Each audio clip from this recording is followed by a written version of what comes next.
Apakah orang Katolik dijamin pasti selamat masuk surga?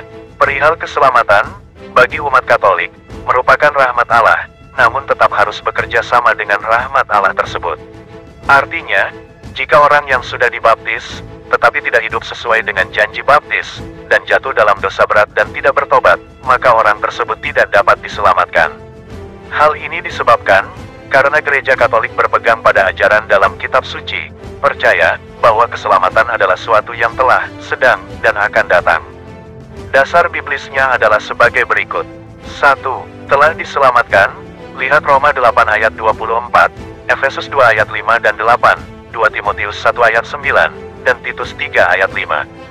2. Sedang dalam proses, lihat 1 Korintus 1 ayat 18, 2 Korintus 2 ayat 15, Filipi 2 ayat 12, dan 1 Petrus 1 ayat 9. 3. Akan diselamatkan, lihat Matius 10 ayat 22, Matius 24 ayat 13, Markus 13 ayat 13, Markus 16 ayat 16, Kisah Para Rasul 15 ayat 11, Roma 5 ayat 9 sampai 10, Roma 13 ayat 11, 1 Korintus 3 ayat 15, 2 Timotius 2 ayat 11 sampai 12, dan Ibrani 9 ayat 28. Lalu bagaimana dengan umat Katolik sendiri? Dalam dokumen Gereja Katolik, yaitu Lumen Gentium 14, ditegaskan akan pentingnya untuk terus berjuang hidup kudus, yaitu dengan mempraktekkan kasih kepada Tuhan dan sesama. Orang Katolik yang tidak mempraktekkan kasih, hanyalah menjadi anggota gereja secara jasmaniah, namun bukan secara spiritual, tidak dapat diselamatkan.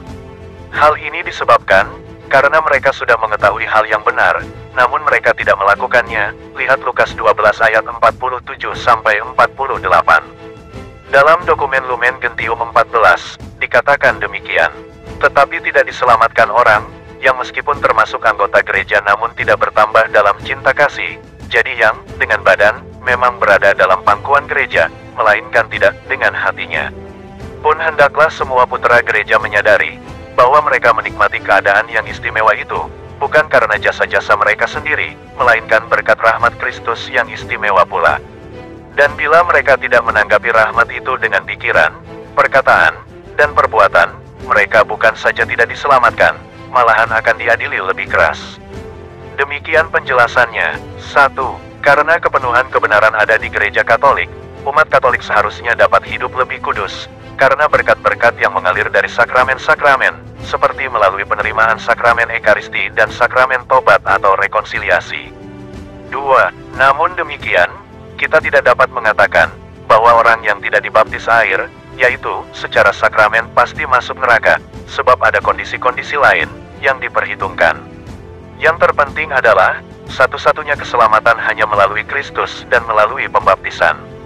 Tetapi bagi orang-orang yang dalam kondisi, bukan karena kesalahannya sendiri, tidak dapat mengenal Kristus dan gerejanya, dan juga mereka berbuat kasih dan mengalami pertobatan, orang tersebut sebetulnya mengalami baptism of desire, atau baptisan rindu. Lihat Katekismus Gereja Katolik, KGK nomor 1258 dan nomor 1259.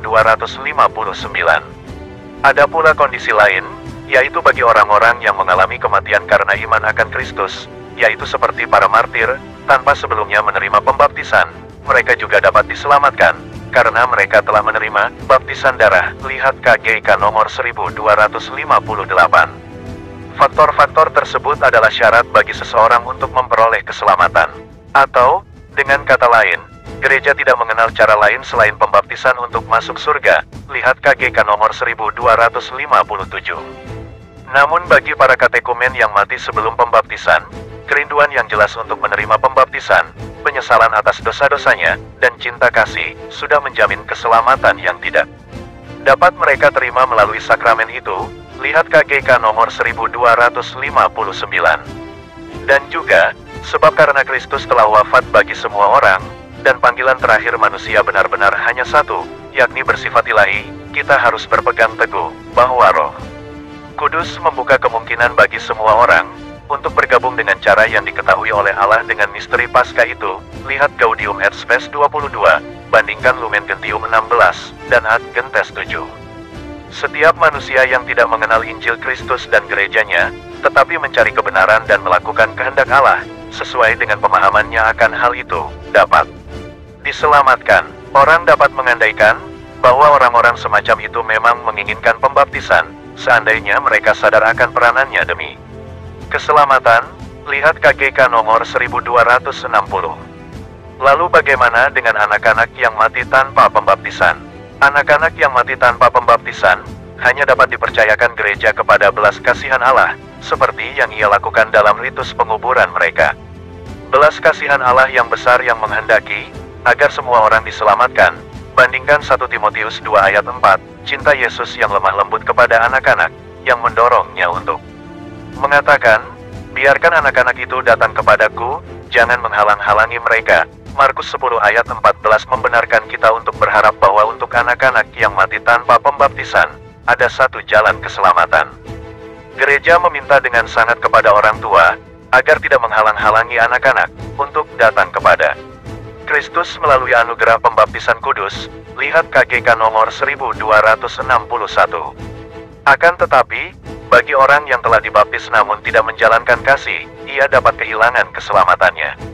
3. Kalau begitu, apakah kita harus membawa orang-orang kepada Kristus? Tentu saja, sebab Kristus adalah harta terbesar yang kita miliki. Adalah menjadi perbuatan kasih, kalau kita membagikan harta terbesar ini kepada banyak orang. Namun tentu saja, kita harus melakukannya dengan bijaksana dan penuh kasih. Demikian yang dapat disampaikan. Semoga bermanfaat. Salam kasih dalam Kristus Yesus, Tuhan kita. Tuhan Yesus memberkati. Bunda Maria dan semua orang kudus senantiasa mendoakan kita. Amin. Terima kasih.